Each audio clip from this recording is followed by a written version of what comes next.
Hi everyone. In this session, we will discuss about the previous year questions of SPDGT Physics exam of year 1993. Let's proceed to our first question. A thin hollow cylinder, it is free to rotate about its geometrical axis. It has a mass of 8 kilogram and radius 20 centimetre. तो यहाँ पे क्या given है हमें एक hollow cylinder given है. It is rotating about it's geometrical axis. ये इसके ज्योमेट्रिकल एक्सिस बना दी हमने. इसके अबाउट क्या है सिलेंडर रोटेट कर. और इसका रेडियस क्या गिवन है हमारे पास. रेडियस गिवन है 20 सेंटीमीटर. मीटर में चेंज कर लिया 20 इंटू 10⁻²⁻² मीटर. मास कितना गिवन है 8 kilo. A rope is wrap around the cylinder. अब इसके अराउंड क्या है एक रोप जो है वो रैप की गई है लाइक दिस. तो जो but force must be exerted along the rope. तो रोप के अलोंग क्या लग रही है फोर्स लग रही है. हमें इस फोर्स की वैल्यू निकालनी है. To produce an angular acceleration of 3 radian per second. Right. तो एंगुलर एक्सलरेशन अल्फा से डिनोट करते हैं हम 3 रेडियन पर सेकेंड. अब ये जो है फ्रीली रोटेट कर रही है अबाउट द ज्योमेट्रिकल एक्सिस. तो इस पे क्या लगेगी टॉर्क लगेगी. टॉर्क क्या होता है रिलेशन एंगुलर एक्सलरेशन के साथ. This relation torque is equal to I into alpha. I क्या होता है मूवमेंट ऑफ इनर्शिया. टॉर्क का बाय डेफिनेशन फॉर्मूला क्या होता है force into perpendicular distance of from the axis of rotation. अब एक्सिस ऑफ रोटेशन ये थी. इससे परपेंडिकुलर डिस्टेंस क्या आ जाएगा हमारा रेडियस यानी कि आर. वो फिल कर दिया आई इंटू अल्फा. फोर्स का रिलेशन क्या आ गया आई अल्फा अपॉन आर. अब मोमेंट ऑफ इनर्शिया है वो होलो सिलेंडर के लिए क्या बनेगी एम आर स्क्वायर. ये स्टैंडर्ड रिजल्ट होता है. इसमें फिल कर देते हैं M R square alpha upon R. ये कैंसिल हो गया. तो फोर्स कितनी लगी हमारे पास एम आर इंटू अल्फा. इसमें हम अपना डाटा जो गिवन है वो फिल कर देते हैं. मास कितना गिवन है 8. रेडियस कितना है 20 इंटू 10⁻². एंगुलर एक्सलरेशन कितनी है 3. अब इसको जब हम कैलकुलेट करते हैं ये कितना आता है 4.8 न्यू. यानी कि first option is the correct answer. Next question. A disk of mass m and radius r, it rolls without slipping on a level surface with linear speed v. तो यहाँ पे एक लेवल सरफेस है मान लो ये वाला. इस पे हमारी जो डिस्क है लाइक दिस. इसका रेडियस क्या गिवन है r. मास क्या है इसका m. इसकी ये जो कर रही है कैसा मोशन कर रही है रोलिंग मोशन कर रही है. रोल कर रही है ना ये. अब रोल करते करते आगे भी जाएगी तो लीनियर मोशन भी होगा. तो इसकी जो स्पीड दी गई है लीनियर स्पीड वो क्या दी गई है v.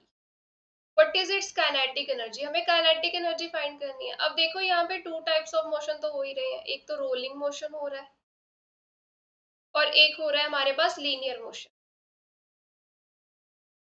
अब हमें काइनेटिक एनर्जी निकालनी है. रोलिंग मोशन के लिए काइनेटिक एनर्जी क्या होती है half I omega square. Linear motion के लिए हाफ एम वी स्क्वायर. अब सभी ऑप्शंस में चेक करो एम वी स्क्वायर की फॉर्म में ही रिजल्ट गिवन. तो इस जो फर्स्ट टर्म को हम चेंज करेंगे इसको एम वी स्क्वायर की फॉर्म में लिखने की कोशिश. सबसे पहले तो मोमेंट ऑफ इनर्शिया डिस्क के लिए क्या होता है एम आर स्क्वायर बाई 2. और लीनियर स्पीड और एंगुलर स्पीड का रिलेशन क्या होता है v is equal to R omega. इस रिलेशन से ओमेगा की वैल्यू क्या आ जाएगी v अपॉन. अब इसमें फिल कर देते हैं half M R square by 2. Omega की जगह v upon R whole square plus half. ये कैपिटल एम मास गिवन है एम वी स्क्वायर.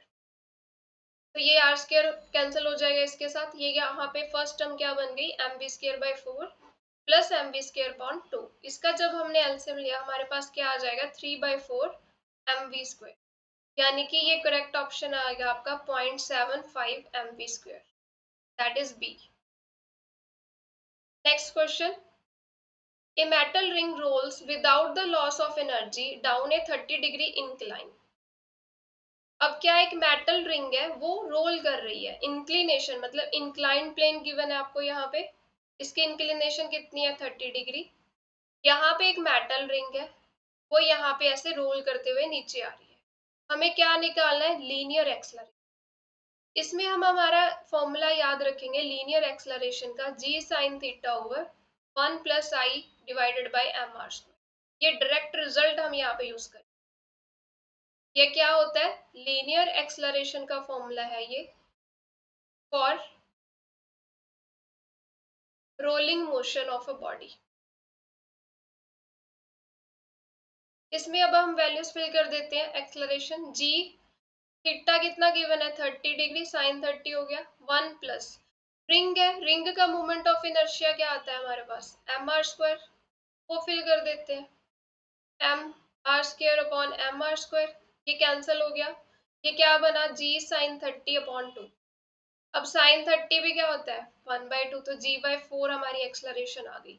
अब g क्या होती है एक्सलरेशन ड्यू टू ग्रेविटी, इसकी वैल्यू क्या आती है 9.8। तो जब हम इसको डिवाइड करेंगे तो हमारे पास रिजल्ट क्या आएगा 2.45 मीटर पर सेकेंड, यानी कि first option is the correct answer. Next question is solid sphere and a solid cylinder. They have the same mass and radius. आपके पास क्या है एक solid sphere है जिसका रेडियस क्या है r है, मास m है। इसी तरह से solid cylinder है, इसका मास भी क्या है m है और रेडियस क्या है r है। दोनों का सेम ही गिवन है। They roll down on a incline, मतलब ये सेम इंक्लाइन प्लेन पे, मान लो इसकी इंक्लिनेशन थीटा, ये यहाँ से रोल होके आ रहे हैं। स्फीयर भी सिलेंडर भी, हमें क्या निकालना है what is the ratio of their acceleration.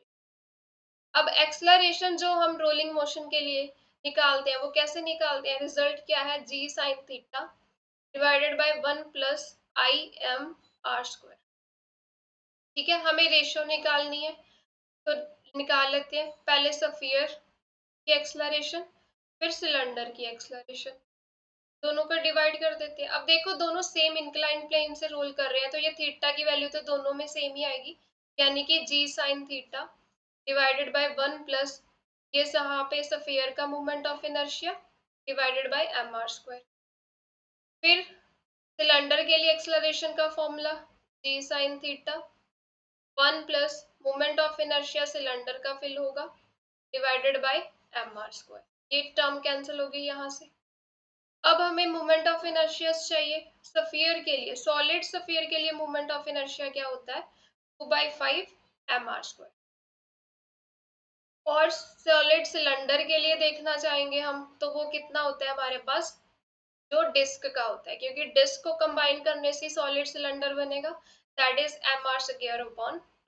तो ये रिजल्ट हम यहाँ इस फॉर्मूले में फिल कर देते। तो ये हमारे पास क्या बना 1 प्लस सिलेंडर का कितना है M R square upon 2, M R square नीचे भी है एक, 1 प्लस स्फीयर के लिए 2/5 M R square divided by M R square, ये कैंसिल हो गया एम आर स्क्वायर वाली टर्म्स। तो हमारे पास रेशियो क्या आई 1 प्लस 1/2, नीचे क्या बचा 1 प्लस 2/5। तो सॉल्व कर लेते हैं, ये क्या आएगा 3/2 और ये 7/, ये क्या बना 3/2 5/7, so 15/14, that is the option B, which is the correct answer. Next question, a 20 kilogram fly wheel, it is in the form of uniform circular disc। तो wheel दिया है किसकी फॉर्म में, डिस्क की फॉर्म में है, of diameter 1 मीटर, diameter इसका 1 metre given है, it is making 120 rotations per minute, यानी कि अगर मुझे rotations पर सेकेंड निकालनी है वो कैसे निकलेंगी, 120 को 60 से डिवाइड कर देंगे, क्योंकि ये रोटेशंस पर मिनट गिवन है, तो रोटेशंस पर सेकेंड निकाली तो ये कितनी आई 2। तो रोटेशंस पर सेकेंड ये किसकी वैल्यू हमारे पास, फ्रीक्वेंसी की वैल्यू आ गई 2। रेडियस कितना आ जाएगा 1/2 मीटर। ठीक है, मास आपको गिवन ही है दैट इज 20 किलोग्राम। निकालना क्या है what is the angular moment. अब एंगुलर मोमेंटम कैसे निकालते हैं, L is equal to I omega. Moment of inertia क्या होता है रिंग का, डिस्क का मोमेंट ऑफ इनर्शिया होता है m आर स्क्वायर अपॉन 2, और ओमेगा को हम लिख सकते हैं 2 पाई इंटू एफ, ये 2 से 2 कैंसिल हो गया, क्या बचा m R square pi F. यहाँ पे वैल्यूज फिल कर देते हैं, मास 20, रेडियस 1/2 स्क्वायर, ये 3.14 एंड फ्रीक्वेंसी इज 2। तो ये क्या बना 20/4 इंटू 3.14 इंटू 2, ये कैंसिल कर दिया, 5 टू द 10, 10 इंटू 3.14, ये आ गया हमारे पास 31.4, that is the A option which is the correct answer. Next question, it is possible to observe total internal reflection when a ray travels from। तो जो total internal reflection phenomena है उसके होने के लिए हमारे पास दो कंडीशंस होती है। फर्स्ट कंडीशन तो यही होती है कि जो एंगल ऑफ इंसिडेंस है वो ग्रेटर होना चाहिए क्रिटिकल एंगल। दूसरी कंडीशन होती है कि जब रे जो है वो डेंसर मीडियम से रेयरर मीडियम में जाए, तभी ये फिनोमिना जो है वो पॉसिबल होती है। अब यहाँ पे ऑप्शंस में हमें चेक करना है कि डेंसर से रेयरर मीडियम में हमारी रे जो है वो ट्रेवल करनी चाहिए। तो ऑप्शन डी जो है वो करेक्ट आंसर आएगा, क्योंकि ग्लास क्या होता है, डेंसर मीडियम होता है, और वाटर क्या होता है, रेयरर मीडियम होता है। ये हमें कैसे पता चलता है, रिफ्रैक्टिव इंडेक्स जिसका ज्यादा होगा उसका उसको हम क्या बोलते हैं, डेंसर मीडियम, और जो रेयरर मीडियम है उसका रिफ्रैक्टिव इंडेक्स क्या होता है, कम होता है। तो यहाँ पे ये क्या है, D option, that is the correct answer. Next question, mirages are observed in the deserts due to the phenomena of। तो जो मिराजेस होते हैं, ये प्रोसेस जो है ये कब ऑब्जर्व होती है, हॉट समर डेज में ये ऑब्जर्व होती है। मिराज बेसिकली होते क्या है, मान लो ये आपका क्या है, ग्राउंड है। आप यहाँ इस पोजीशन पे खड़े हो, देख रहे हो, आपको कोई चीज यहाँ पे बड़ी दिखाई देगी, जैसे मान लो आपको ऐसा लगेगा कि यहाँ पे पानी है। जब आप इस पोजीशन पे आके देखोगे तो यहाँ पे पानी प्रेजेंट नहीं होता है। तो इसी प्रोसेस को बोलते हैं mirage। तो ये किस वजह से होता है, the correct option is B, total internal reflection. ये इस प्रोसेस की वजह से हैपन हो। हॉट समर डेज में जैसे होता क्या है, जैसे ये ग्राउंड सरफेस है, हॉट समर डे है, इसका टेम्परेचर बहुत ज्यादा होगा। अब यहाँ पे मैं एयर की लेयर्स बना रही हूँ कुछ, तो जो लेयर्स ग्राउंड के नजदीक है, ये वाली, ये ग्राउंड के नजदीक है, इनका टेम्परेचर क्या होगा, ज्यादा होगा। ये जो दूर है इनका टेम्परेचर क्या होगा, कम होगा।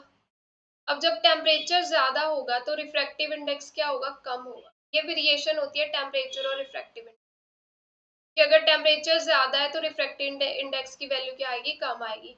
रिफ्रैक्टिव इंडेक्स अगर कम है, ये कौन सा मीडियम बनेगा, रेयरर मीडियम।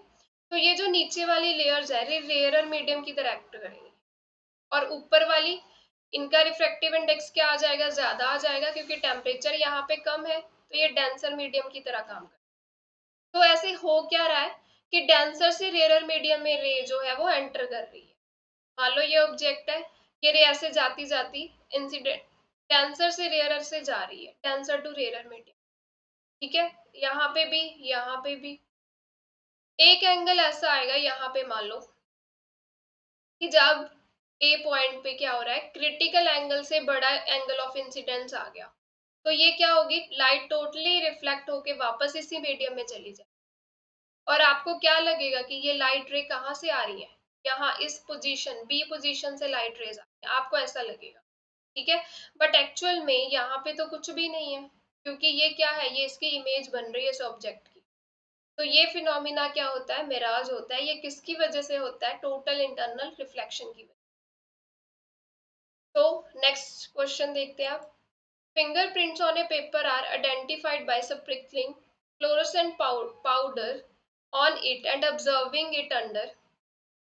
तो हमने क्या करना है, फिंगरप्रिंट्स को आइडेंटिफाई करना है, तो उसके ऊपर एक फ्लोरोसेंट पाउडर जो है स्प्रिंकल किया जाता है, और उसको किस लाइट में देखा जाता है, करेक्ट ऑप्शन है आपका डी, अल्ट्रावायलेट लाइट में जब उसको सीन करेंगे तो हमें फिंगरप्रिंट्स जो है वो दिखाई देती है। Next, a glass slab is placed in the path of convergent light, the point of convergence of light।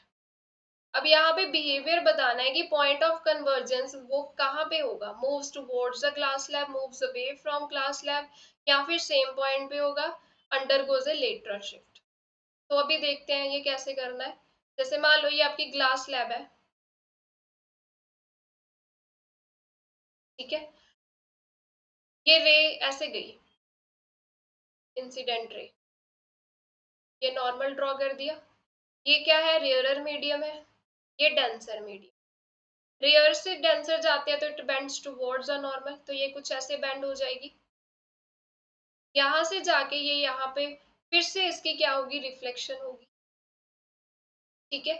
जाना तो इसको ऐसे चाहिए था, मतलब अगर ये मीडियम ना चेंज होता तो ये यहाँ पे आती, सीधा ऐसे जाती। बट अब ये क्या हो रही है, बेंड हो रही है,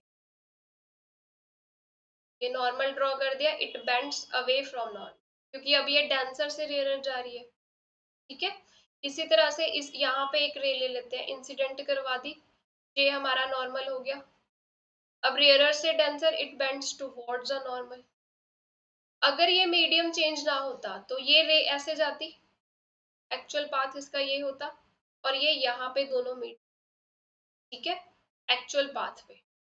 बट मीडियम चेंज हो गया, रिफ्रैक्शन होगी, अब ये लाइट रे यहाँ पे आएगी, ठीक है, यहाँ से इसकी फिर से रिफ्रैक्शन होगी, ये normal it bends towards a normal, तो ये कुछ ऐसे जाएगी, ठीक है, इस पॉइंट पे, यहाँ पे हम नॉर्मल ड्रॉ कर देते हैं, तो यहाँ पे it bends away from normal, तो ये ऐसे जाएगी। अब हम इस जो बेंड हुई है इमर्जेंट रेस को मिलाने की कोशिश करते हैं, ये यहाँ पे आके मीट हो, देखो एक्चुअल में अगर ये ऐसे जाती, ये इस ए पॉइंट पे मीट कर, बट जब हमने यहाँ पे ग्लास स्लैब रख दी तो ये ए बी पॉइंट पे मीट कर रही है, तो यानी कि ये जो कन्वर्जेंट पॉइंट है, point of convergence, it moves away from the glass slab, दूर जा रहा है, तो करेक्ट ऑप्शन आएगा B. Next question, if a cloth of red color is seen in the light of mercury vapor lamp it will appear। सबसे पहले तो ये समझना है, जैसे मान लो ये आपका क्या है, रेड कलर का कोई क्लोथ है, इस पे आप व्हाइट लाइट इंसिडेंट करवा रहे हो, कौन सी light, white light, white light में तो सारे कलर होते हैं, तो होगा क्या, ये जो क्लोथ है ये सारे कलर्स को ऑब्जर्व करेगा, बट रिफ्लेक्ट किसको करेगा, रिफ्लेक्ट ओनली रेड कलर। तो ये जो लाइट रेज हमारी आईज में आएंगी वो हमें क्या, कौन सा कलर दिखाएंगी, रेड कलर दिखाएंगी, यानी कि ये क्लॉथ कैसा दिखेगा, हमें रेड कलर का दिखेगा। अब हमने व्हाइट लाइट इंसिडेंट नहीं करवाई, हमने मर्करी वेपर लैंप से जो लाइट है वो इंसिडेंट करवाई, ये रेड क्लॉथ है, यहाँ से मर्करी वेपर लैंप से लाइट आ रही है, वो थोड़ी सी नियॉन कलर की कह सकते हो, ग्रीन टोन की होती है थोड़ी सी, मतलब उसमें क्या है, लाइट रेड कलर जो है वो प्रेजेंट नहीं है। अब ये लाइट इंसिडेंट होगी इस रेड क्लॉथ, ये लाइट ऑब्जर्व हो जाएगी जो इंसिडेंट हो रही है। अब इसमें क्या है, रेड कलर की लाइट तो प्रेजेंट ही नहीं है, तो यहाँ पे रिफ्लेक्शन नहीं होगी, रिफ्लेक्शन रेड कलर की नहीं होगी, reflection does not occur for red colour, right. तो हमें ये जो क्लॉथ है वो कैसा दिखाई देगा, black, correct option is a. Next question, if the cover of a book looks red when seen through a piece of red glass, then the cover must be, cover किस कलर का हो, अब ये आपका कवर है, ठीक है, it looks red, ये आपका ग्लास है। अब ग्लास से जो लाइट रेज आ रही है, इसमें क्या है, रेड लाइट भी तो प्रेजेंट होगी ना, तो ये किस कलर का है, रेड का है, यानी कि ये क्या करेगा, रेड लाइट को रिफ्लेक्ट कर देगा। तो हमें ये जो कवर है ये किस कलर का दिखाई देगा, रेड कलर का तभी दिखाई देगा, यानी कि जो कवर है वो किस कलर का है, रेड कलर का है, कि यहाँ से जो लाइट आई वो फिर रेड कलर की लाइट को रिफ्लेक्ट करेगी, तभी तो हमें ये रेड कलर दिखाई दे रहा है कवर का। सो करेक्ट ऑप्शन क्या आएगा, ए आएगा। Next question, the first theory on nature of light was proposed by. तो सबसे पहले जो लाइट के नेचर के बारे में जो थ्योरी दी थी वो न्यूटन ने दी थी, करेक्ट ऑप्शन क्या है, सी, न्यूटन ने थ्योरी दी थी, न्यूटन्स कॉर्पस्कुलर थ्योरी। इस थ्योरी में उन्होंने क्या कंसीडर किया था कि लाइट का नेचर कैसा है, कि लाइट में क्या होते हैं, टाइनी पार्टिकल्स होते हैं, कि लाइट छोटे छोटे पार्टिकल से बनी है, उन पार्टिकल्स को क्या नाम दे दिया, कॉर्पस्कुलर। तो ये थ्योरी न्यूटन ने दी थी सबसे पहले, so correct option is C. Next question, when the light ray travels from air to water separated by a sharp boundary. अब ये क्या एक शार्प बाउंड्री है, यहाँ पे मीडियम क्या है, एयर, यहाँ पे वाटर। अब रे कहाँ से जा रही है, एयर से वाटर में जा रही है। अब ये लाइट रे इंसिडेंट करवा दी, यहाँ पे हमने नॉर्मल ड्रॉ कर दिया, अब एयर कैसी होती है, रेयरर मीडियम होता है, इसका रिफ्रैक्टिव इंडेक्स क्या होता है, 1 होता है, कम होता है as compare to water. Water क्या है, डेंसर मीडियम है, क्योंकि इसका रिफ्रैक्टिव इंडेक्स क्या होता है, 1.5। तो रेयरर से डेंसर जाते हैं हम, तो it bends towards a normal, तो ये नॉर्मल की तरफ बेंड होगी रे, ठीक है। तो करेक्ट ऑप्शन आएगा हमारा B, it bends towards a normal. Next question, a double convex air bubble in water will behave as. अब देखो एयर बबल कैसी है, convex, double convex air bubble है हमारे पास। अब यहाँ पे वर्ड क्या ऐड हो गया, कन्वेक्स, मतलब इसका नेचर क्या होगा, कन्वर्जिंग बिहेवियर होगा ना इसका। कन्वेक्स लेंस क्या करता है, लाइट रेज को कन्वर्ज करता है।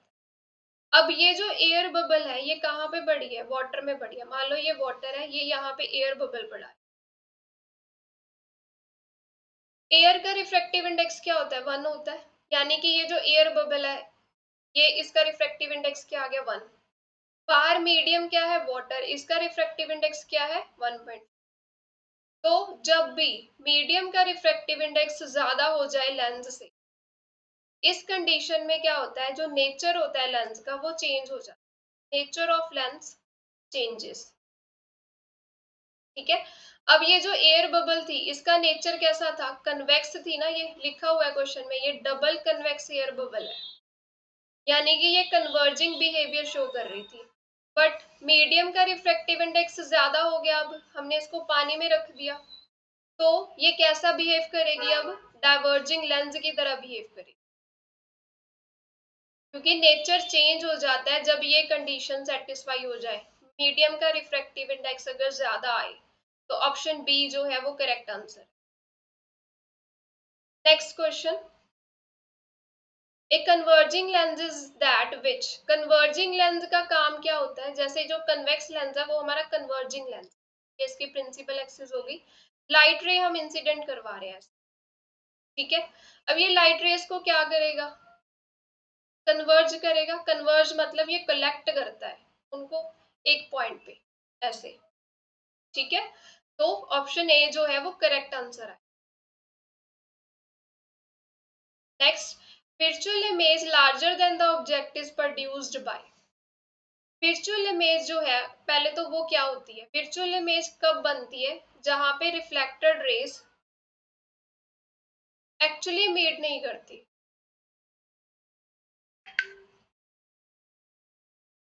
ठीक है, एक्चुअली मीट नहीं करती। अब नेक्स्ट देखो, वर्चुअल इमेज जो है वो क्या है हमारी, कब बनती है, जब रिफ्लेक्टेड रेज जो है वो एक्चुअली मीट नहीं कर रही है, ठीक है। हमें ये बताना है कि वर्चुअल इमेज जो है वो बड़ी बन रही है किससे, ऑब्जेक्ट से।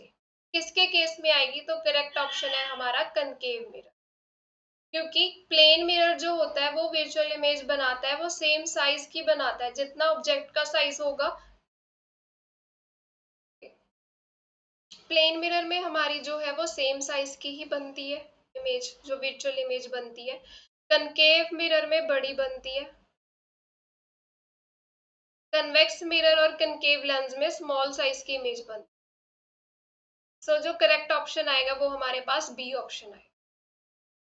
Next, a plano concave glass lens silvered at one surface will behave as. अब सबसे पहले प्लेनो कनकेव ग्लास लेंस की बात कर ले, उसकी शेप कैसी होती है, ऐसी होती है, मतलब यहाँ पे क्या हो रहा है, हमने इसका ये पार्ट सरफेस पॉलिश कर दिया, ये कैसे बना, यानी कि अगर हम इसको देखें, एक प्लेन सरफेस हो गया और ये हमारा क्या हो गया, एक लेंस हो गया, इन दोनों को कंबाइन करने से हमारे पास ये सिचुएशन जो है वो बन रही है। इसको क्या बोलते हैं हम, प्लेन मिरर, और ये क्या है, कनकेव लेंस। अब हम इस कॉम्बिनेशन की क्या करते हैं, इक्विवेलेंट फोकल लेंथ निकालते हैं। अब देखो जो लाइट वो स्ट्राइक करेगी सबसे पहले लेंस के सरफेस पे जाएगी। कनकेव लेंस की प्रॉपर्टी क्या है कि ये लाइट रेस को डाइवर्ज करता है, इसने डाइवर्ज कर दी, वो किस पे स्ट्राइक की, प्लेन सरफेस पे। ये प्लेन सरफेस यानी कि प्लेन मिरर, ये इसको लाइट को क्या करेगा, रिफ्लेक्ट करेगा इस तरफ। अब ये यहाँ से फिर से क्या होगी, डाइवर्ज होके लाइट रे बाहर निकल। दैट मीन्स अगर हमने focal length, equivalent focal length लगानी है, तो देखो लेंस से 2 बार जो है लाइट वो पास कर रही है, तो यहाँ पे 2 टाइम्स कर देंगे, focal length of lens, plus एक बार किसके थ्रू जा रही है, मिरर के थ्रू। ठीक है, अब मिरर जो है वो कैसा है, प्लेन मिरर है, इसके लिए फोकल लेंथ क्या होती है, इन्फिनिटी होती है। तो ये टर्म तो जीरो हो गई, तो इक्विवेलेंट फोकल लेंथ जो आई वो क्या I, upon F L. Focal length क्या बनी, F L upon 2।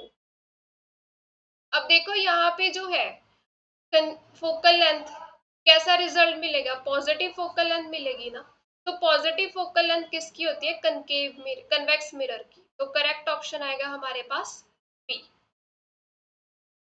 Now let's proceed to next.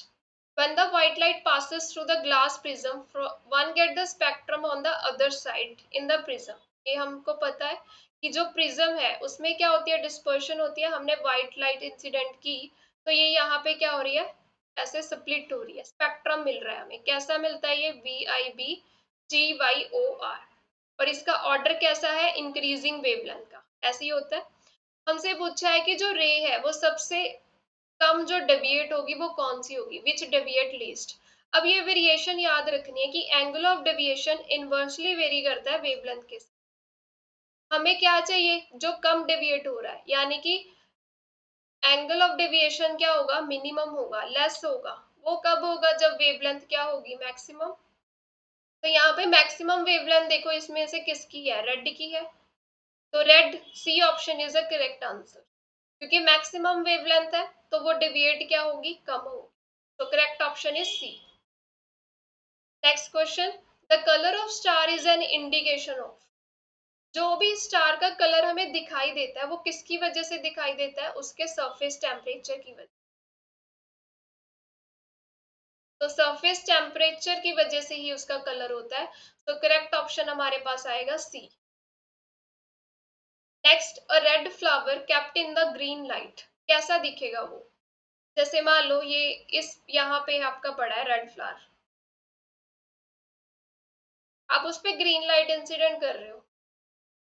अब ये क्या करेगा, ग्रीन लाइट को ऑब्जर्व कर लेगा, बट इसमें ग्रीन लाइट इंसिडेंट करवा रहे हैं तो रेड कलर तो रिफ्लेक्ट नहीं होगा, red colour does not reflect. तो दिखेगा कैसा, ब्लैक। तो correct option is D. Next question is, blue colour of sky is due to. Blue colour जो होता है स्काई का वो किसकी वजह से होता है, वो होता है स्कैटरिंग ऑफ लाइट की वजह। ठीक है, करेक्ट ऑप्शन है हमारा ए। स्कैटरिंग जो होती है वो इनवर्सली वेरी करती है वेवलेंथ के, यानी कि जिसकी वेवलेंथ कम होगी, वेवलेंथ लेस, उसकी स्कैटरिंग क्या होती है, ज्यादा होती है।